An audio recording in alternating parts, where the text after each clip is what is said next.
বিসমিল্লাহির রহমানির রহিম। আমি মোহাম্মদ সালাউদ্দিন খান, জাতীয় নির্বাহী কমিটির সদস্য, বিএনপি কেন্দ্রীয় অফিস এবং মামলার তথ্যর প্রধান সমন্বয়ক, বিএনপি কেন্দ্রীয় কার্যালয়।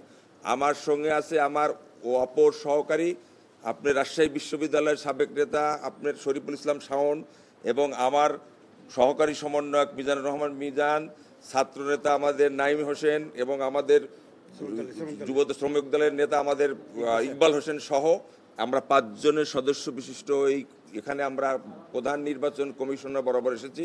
আপনারা সবাই অবগত আছেন 2014 এবং 2018 এবং 2024 সালের যে জাতীয় সংসদ নির্বাচন হয়েছে, এই নির্বাচন হয়েছে ফেসিবাদ সরকারের অধীনে বিনা ভোটে, দিনের ভোট রাতে করেছে। 2014 সালে করেছে বিনা প্রতিদ্বন্দ্বিতায় 153টি সংসদীয় এলাকায় সংসদ সদস্য ঘোষণা করেছেন, বাকিগুলাকে তারা ভোট জোর করে কেটে নিয়ে করেছে। এই যে 3টা যে নির্বাচন কমিশনাররা তারা বাংলাদেশ সংবিধান লঙ্ঘন করে যে নির্বাচনটা তার করেছে, এ বিষয় নিয়ে আমরা 2018 সালে যেহেতু বাংলাদেশ জাতীয়তাবাদী দল বিএনপি ঐক্যফ্রন্ট গঠন করে সংসদ নির্বাচনে যাওয়ার জন্য ফেসিবাদ শেখ হাসিনার মিথ্যা প্ররোচনায়, মিথ্যা বিভ্রান্তে নির্বাচনে গিয়েছিল। উনি কথা দিয়েছিলেন যে নির্বাচন হবে অবাধ, সুষ্ঠু, নিরপেক্ষ। এরই কারণে বিভিন্ন সুশীল সমাজ, বিভিন্ন দেশের রাষ্ট্রদূতদের সাথে আলোচনা করেই 18 সালে নির্বাচনে যায়। 18 সালে নির্বাচনে যাওয়ার সঙ্গে সঙ্গে যখনই তফসিল ঘোষণা করেছেন, তফসিল ঘোষণা করার সঙ্গে সঙ্গেই আমরা যারা, আমি নিজেও সংসদ সদস্য প্রার্থী হিসাবে ছিলাম, আমরা যখন নমিনেশন পেপার সাবমিট করতে যাই তখন থেকেই বাধার সম্মুখীন। গাড়ি ভাঙচুর, নমিনেশন পেপার ছিনতাই, বিভিন্ন প্রতিকূলের মধ্যে দিয়েও তারপরে নমিনেশন পেপার সাবমিট করা হয় এবং আমাদের 16 জন প্রার্থীকে মিথ্যা মামলায় গ্রেপ্তার করে তাদের জেল হাজতে পাঠায়, 13 জনকে আমাদেরকে হত্যা করা হয়।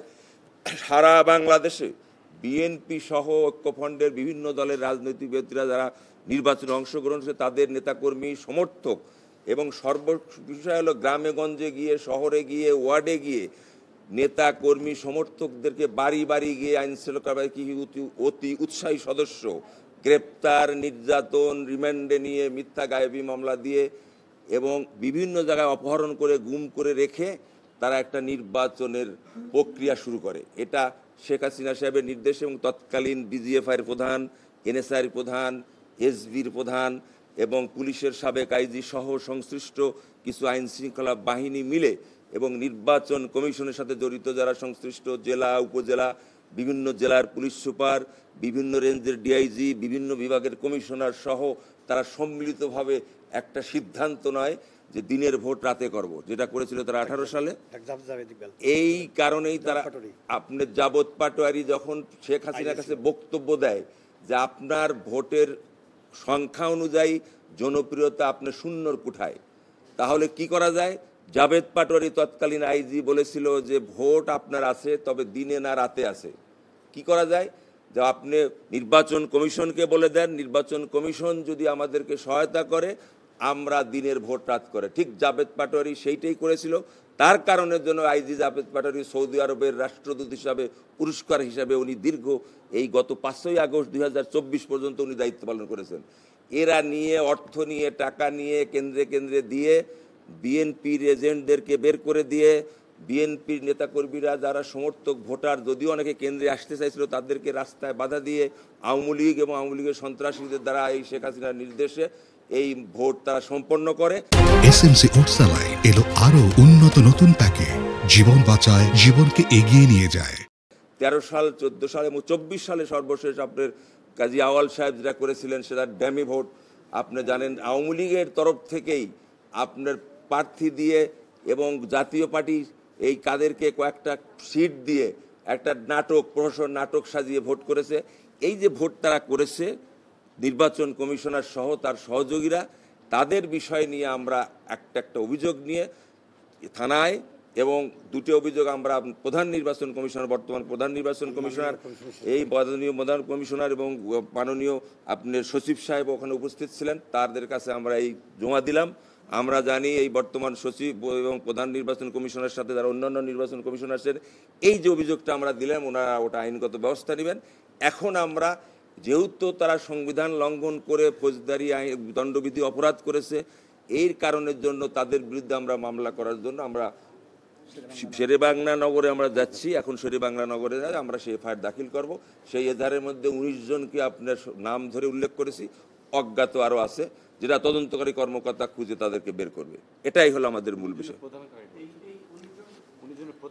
প্রধান হলো আপনার সাবেক স্বৈরাচার সরকার, ভোটারবিহীন সরকার শেখ হাসিনা, অবৈধ প্রধানমন্ত্রী শেখ হাসিনা আছে প্রধান। আর প্রধান নির্বাচন কমিশনার 2014 সালে যারা কমিশনার ছিলেন তারা, 2018 সালে প্রধান নির্বাচন কমিশনার ছিলেন যারা, তাদের সাথে কমিশনার, তাদের সাথে সচিব, এবং সর্বশেষ 2024 সালে যে নির্বাচন করেছে প্রধান নির্বাচন কমিশনার এবং তাদের কমিশনার বিন্দু সচিব সহ সংশ্লিষ্ট যারা আইন শৃঙ্খলা বাহিনী যারা অতি উৎসাহে জড়িত আছে তাদের আমরা নাম উল্লেখ করেছি। এটা ওনারা অনুসন্ধান করে ব্যবস্থা নেবেন।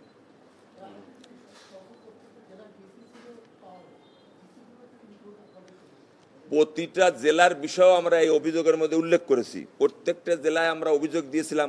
18 সালে এখানে আমি 17 বার এসেছি।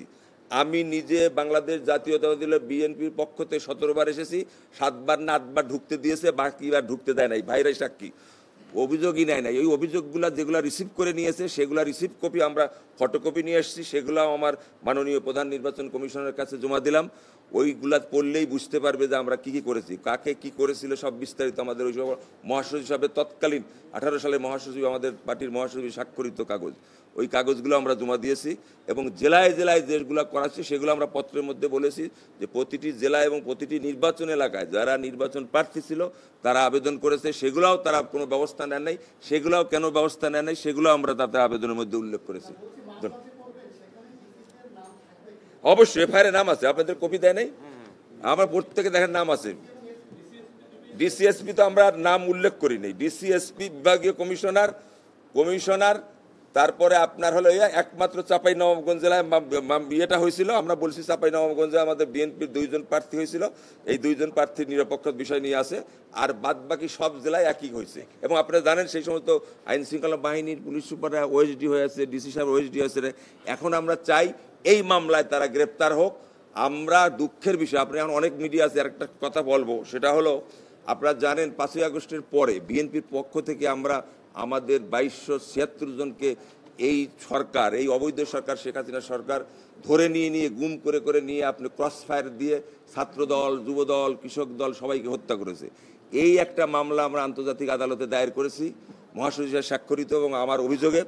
তারপরে আমাদেরকে আপনি যারা 5ই আগস্ট 1 জুলাই থেকে যে বৈষম্য বিরোধী ছাত্র আন্দোলন, যে ছাত্ররা যাদের কারণে এই জন্য আপনি আজকে আমাদের হয়েছে, সেই ছাত্রদের সঙ্গে আমাদের ভারপ্রাপ্ত চেয়ারম্যান তারেক রহমান সহ একত্রিত হয়ে যে বৈষম্য বিরোধী আন্দোলনে অংশগ্রহণ করেছিল, সেই অংশগ্রহণের হিসাবে যেভাবে তারা নিপীড়ন নির্যাতন করে গুলি করে হত্যা করেছে তাদের সংখ্যা ছিল আমাদের কাছে হিসাব অনুযায়ী, বিএনপির হিসাব অনুযায়ী 848 জন। এই 848 জনের অভিযোগও আমরা আন্তর্জাতিক আদালতে দায়ের করেছি। আমি নিজে বাদী হয়ে মামলা করেছি আমাদের বিএনপির স্বাক্ষরিত মহাসচিব হিসাবে স্বাক্ষরিত দিয়ে। তারপরে গুমের 153 জনের মামলা করেছি। কিন্তু দুঃখের বিষয় না, একটু বল, দুঃখের বিষয় এই তদন্তর কোনো অগ্রগতি নাই, কোনো ধরাধরিও নাই। জি, এর আগের না উনি বললে যে আমাদের দরখাস্ত নিলাম, ওরা বললে যে আইনগত ব্যবস্থা আমরা নেব। আমরা উনি রিসিভ করে নিয়েছে আমাদের কপিগুলা, ওনারা রিসিভ করে নিয়েছেন, 2টি কপি রিসিভ করে নিয়েছে, এই একটা উনি বললো ব্যবস্থা নেব। উনি আমাদের খুব আশ্বস্ত করেছেন যে না, আমরা নিরপেক্ষ, আমরা আপনাদেরও না, আপনারা কারো নয়, আমরা নিরপেক্ষ, আমরা যেটা আইনি ব্যবস্থা সেটা আমরা করবো। জি।